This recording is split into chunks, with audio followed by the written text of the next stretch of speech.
Isso é Esparta!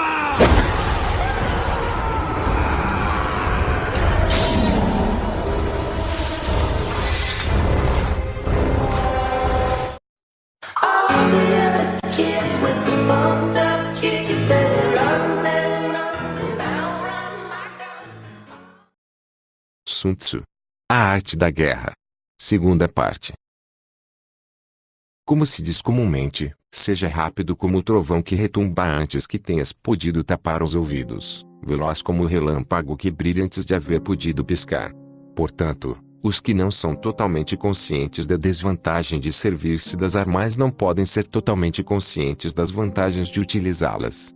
Os que utilizam os meios militares com perícia não ativam suas tropas 2 vezes, nem proporcionam alimentos em 3 ocasiões, com o mesmo objetivo.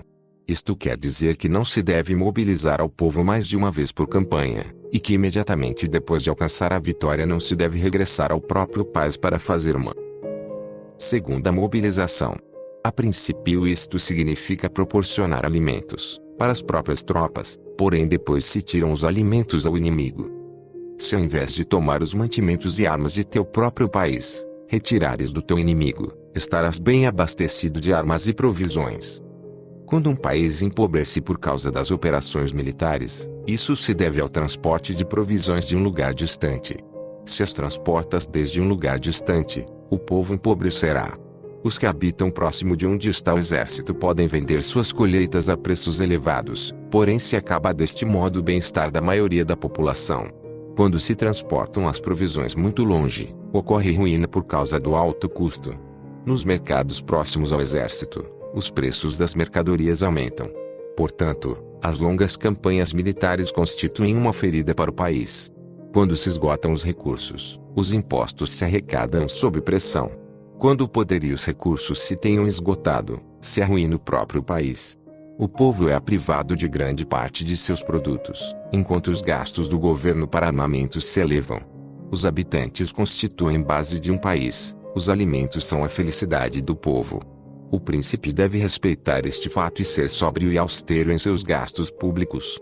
Em consequência, um general inteligente luta por desprover o inimigo de seus alimentos. Cada porção de alimentos tomados ao inimigo equivale a 20 que te forneces a ti mesmo. Assim, pois, o que arrasa o inimigo é a imprudência e a motivação dos teus em fazer desaparecer os benefícios dos adversários. Quando recompensas teus homens com os benefícios que ostentavam os adversários, eles lutarão com iniciativa própria, e assim poderás tomar o poder e a influência que tinha o inimigo. É por isto que se diz que onde há grandes recompensas há homens valentes. Por conseguinte, em batalha de carros, recompensa a primeiro que tomar ao menos 10 carros. Se recompensares a todo mundo, não haverá suficiente para todos. Assim, pois, oferece uma recompensa a um soldado para animar a todos os demais. Troca suas cores, dos soldados inimigos feitos prisioneiros, utilize-os misturados aos teus. Trata bem os soldados e presta-lhes atenção. Os soldados prisioneiros devem ser bem tratados, para conseguir que no futuro lutem para ti. A isto se chama vencer o adversário e incrementar por acréscimo em tuas próprias forças. Se utilizares o inimigo para derrotar o inimigo, serás poderoso em qualquer lugar aonde fores.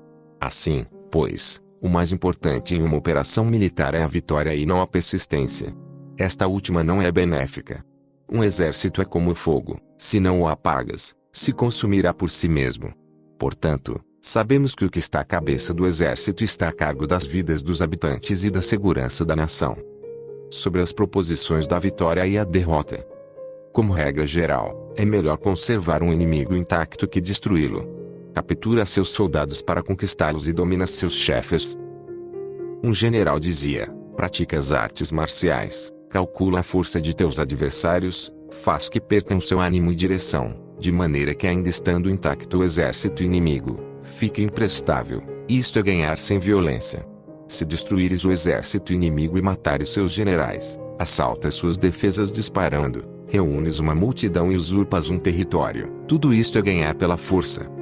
Por isto, os que ganham todas as batalhas não são realmente profissionais. Os que conseguem que se rendam impotentes os exércitos alheios sem lutar, são os melhores mestres do arte da guerra. Os guerreiros superiores atacam enquanto os inimigos estão projetando seus planos. Logo desfazem suas alianças. Por isso, um grande imperador dizia: o que luta pela vitória frente a espadas nuas não é um bom general.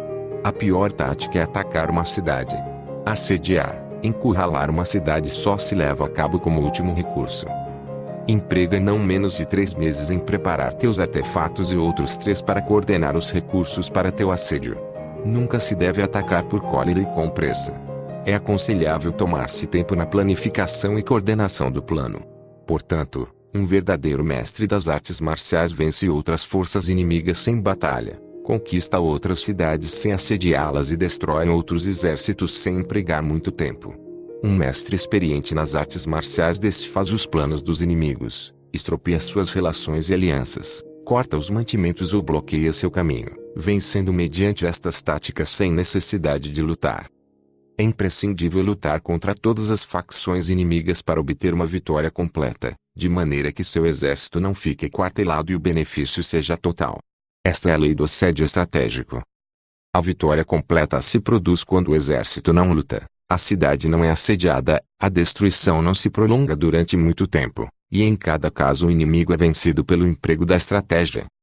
Assim, pois, a regra da utilização da força é a seguinte: se tuas forças são 10 vezes superiores às do adversário, cerca-o; se são 5 vezes superiores, ataque-o; se forem 2 vezes superiores, divide-o. Se tuas forças são iguais em números, luta se te é possível.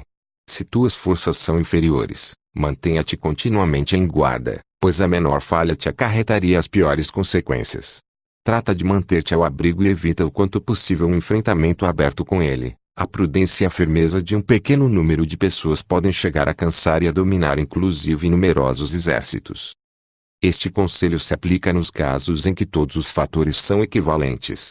Se tuas forças estão em ordem enquanto que as do inimigo estão imersas no caos, se tu e tuas forças estão com ânimo e eles desmoralizados, então, mesmo que sejam mais numerosos, podes entrar em batalha.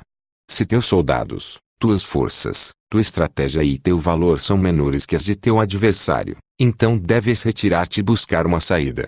Em consequência, se o bando menor é obstinado, cai prisioneiro do bando maior. Isto quer dizer que se um pequeno exército não faz uma valoração adequada de seu poder e se atreve a se tornar inimigo de uma grande potência, por muito que sua defesa seja firme, inevitavelmente se converterá em conquistado. Se não podes ser forte, porém tampouco